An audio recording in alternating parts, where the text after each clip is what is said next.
քարտուղար Տիգրան Աբրահամյանի հետ, պարոն Աբրահամյան, այս միջադեպը դիտարկելով նմանատիպ այլ միջադեպերի համատեքստում ինչպիսի հանգուցալուծում եք տեսնում, ժողովրդավարության բարձրացան Հայաստան փաստորեն այսպիսի միջադեպերի պակաս չկա։ Նախ ժողովրդավարությունը Հայաստանում վաղուց մնացել է խորը անցյալում, երբ որ նայում ենք կոնկրետ դիտարկում ենք այս միջադեպը, ապա իմ համար գոնե առաջին հայացքից զուգահեռի մեջ գալիս է Սամվել Վարդանյանի հետ կապված իրավիճակը, որը տեղեր ունեցել բառացիորեն մի քանի ամիս առաջ եւ մարդը բարես բուն իմաստով քննչական կոմիտեի կամ ոստիկանության հսկողության տակ գտնվելով խոշտանգվել էր ու մինչև այսօր էլ որևէ բան չկա, ոչ այդ մարդկանց մեղադրանքի առաջադրել, ոչ առասարակ այդ մարդիկ են հայտնել թե ովքեր են եղել եւ այլն։ Մյուս հանգամանքը չենք հեռու գնում, երբ որ մոտավորապես 6-7 ամիս առաջ բռնություն եղավ բավականին շատ տեսախցիկների առաջ ազգային ժողովի պատգամավորի Մաշուկ Սիմոնյանի, դրանից հետո թեև ասացին, որ ոստիկաններից մեկի ծառայությունը կասեցվել է, բայց դրանից հետո ժամանակ անցավ որևէ բան չեղավ։ Այսինքն այս ամենը ցույց է տալիս, որ Հայաստանում այս բռնությունների, խոշտանգումների ալիքը բառացիորեն կրում է համակարգված բնույթ եւ ստեղծված իրավիճակում քաղաքական իշխանությունը հովանավորում է այս խոշտանգումները։ Սա կարող է վերաբերել միջին վիճակական քաղաքացուց, մինչև քաղաքական կամ քաղաքացիական ակտիվ դիրքորոշում արտահայտող մարդկանց եւ բնականաբար այսօր սկսել է նաեւ բնութագրել այս իշխանությանը։ Եկեղեցի նաեւ այլ որակումների, որոնք կապված են արտաքին քաղաքականության հետ, որոնք կապված են տնտեսական քաղաքականության հետ, իսկ կոնկրետ մարդու իրավունքների եւ ժողովրդավարության հետ կապված այս ամենը այս խոշտանգումները դարձել են այս իշխանության դեմքը։ Պարոն Աբրահամյան, նայեք, իշխանությունների հետ կարծեք ամեն ինչ պարզ է, բայց մարդու իրավունքների պաշտպանի գրասենյակ կա, որը թվում է թե պետք է անկախ լիներ, կոնկրետ քայլեր ձեռնարկել, բայց տեսանք, որ Սամվել Վարդանյանի միջադեպով մտահոգություններից անդին գործընթացները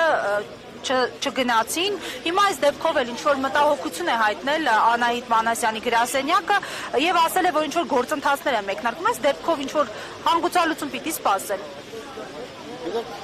Այս վերջին հատկապես շրջանում ՄԻՊ-ի գործունեությունը եւ հայտարարությունները խիստ ձևական բնույթ են կրում։ Ակնհայտորեն ՄԻՊ-ը ունի մեկ ֆունկցիա՝ ապահովելու կամ սպասարկելու քաղաքական իշխանության շահերը։ Առավելագույնը ինչ որ անում է ՄԻՊ-ը կամ թույլատրված է նրան անելու, դա այնպիսի հարցերում միջամտություն է կամ ներգրավվածություն է, որը հասարակական հնչեղության տեսանկյունից իրենց որևէ բան չի ներկայացնում եւ այս տեսանկյունից ակնկալել, որ ՄԻՊ-ը որևէ կոնկրետ գործընթաց է անելու, բնականաբար որևէ ձևով այստեղ իրականությանը չի կարող առնչություն ունենալ։ Այստեղ ունենք խնդիր, սա իշխանության խնդիրն է, որ քաղաքական իշխանությունը բոլոր կառույցները դրել իր քաղաքական հովանավորության տակ եւ յուրաքանչյուր կառույց շարժում է ըստ այդ առաջնահերթությունների։ Հիմա եթե այս տեսանկյունից նայենք գործընթացները, այդ կառույցները գործում են այնքանով, վերջնեն քննչական կոմիտեն, դատախազությունը, ներքին գործերի նախարարությունը այնքանով, որքանով դա իրենց թույլատրվում է։ Եթե նույնիսկ կան ինչ-որ բաներ, որոնք արտաքուստ թվում է, որ միտեղ մեկ կամ երկու քայլեր իրականացվել է, բնականաբար դա պետք է դիտարկել կենտրոնական իշխանությունների զուտ թույլատրության դաշտում։ Պարոն Աբրահամյան, նաև մեկ հարց, մինչև 2018 թվականը իրավապաշտպան տարբեր կառույցներ, դեմքեր աննշան անգամ իրավախախտումների արձագանքում են շատ մեծ հնչեղությամբ, այսօր չենք տեսնում այդ ակտիվությունը, դա ինչով եք պայմանավորում։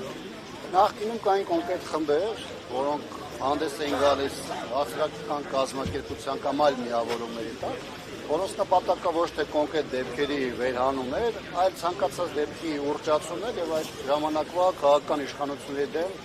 օգտագործումը։ Հիմա իրենք ում դեմ անում են, այդ իշխանությունը 2018 թվականից հետո չկա, եկել է իշխանություն, փոխվել են հանձնարարականները, փոխվել են նպատակները եւ բնականաբար դրանցից շատ-շատերը առհասարակ դաշտում որևէ ձայն չեն անում, կամ միգուցե զբաղված են այնպիսի գործունեությամբ, որը կամ սպասարկում է գործող իշխանությունների շահերը, կամ միգուցե երրորդ երկրների։ Բայց սա իհարկե չի նշանակում, որ մենք պետք է մեր հույսը դնենք մենակ նրանց վրա, ովքեր ժամանակին որևէ ակտիվություն դրսևորել են, այստեղ հավաքված մարդիկ անկախնանես թե ում է ներկայացնում, ով ինչի համար է այստեղ, բնականաբար եկել են ի պաշտպանություն բոլոր այն մարդկանց, իրավունքները խախտված են, ովքեր տարբեր ոստիկանական բաժանմունքներում կամ միգուցե կալանավայրերում խոշտանգումների են ենթարկվում եւ այս մարդիկ եկել են նաեւ իրենց ձայնը բարձրացնելու առայն, որ իրենք պատրաստ են որպես քաղաքացիներ գալու, պաշտպանելու իրենց հայրենակիցներին, անկախ նրանից թե որ բնակավայրից կլեն, որտեղ ես կլնեմ, ես հենց չեմ ուզում որևէ տարանջատում անեմ, չեմ էլ ուզում նույնիսկ թեման այս բանի դիտարկենք այն տեսանկյունից, որ կոնկրետ արցախցիների նկատմամբ է այս գործընթացը, եւ հասարակության մեջ նման ընկալում կա, այն պատճառը, որ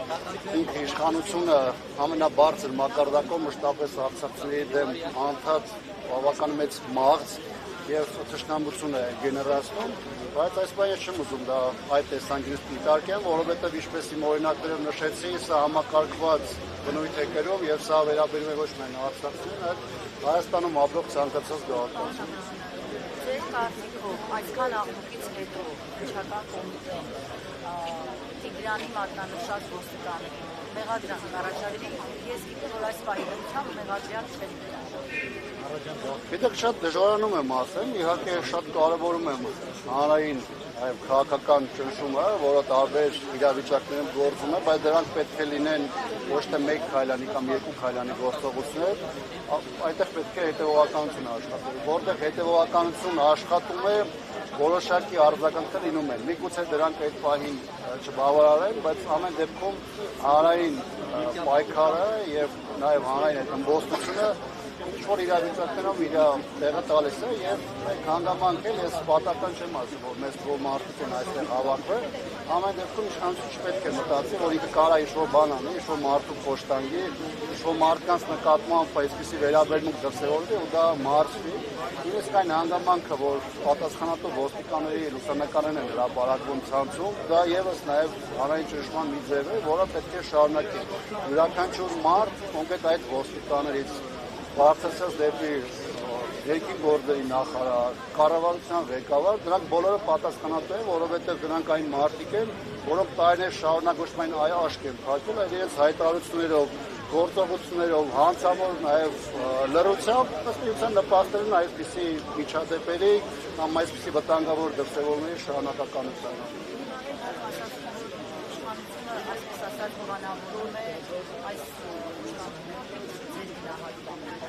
Կարծում եմ իշխանության գործողություններից մեկը, որ ուղղված է Հայաստանում ազատ խոսքի սահմանափակմանը, նաև դրսևորում է այսպես, սա նաև ճնշման միջոց է, սա ուղիղ սպառնալիք է բոլոր այն քաղաքացիներին, որոնք կարող են գնալ եւ չհամաձայնվել իշխանության։ Դա կլինի քաղաքական, դա կլինի քաղաքացիական դիրքորոշման ձևով, թե կոնկրետ ոստիկանությունում միջին վիճակական քաղաքացու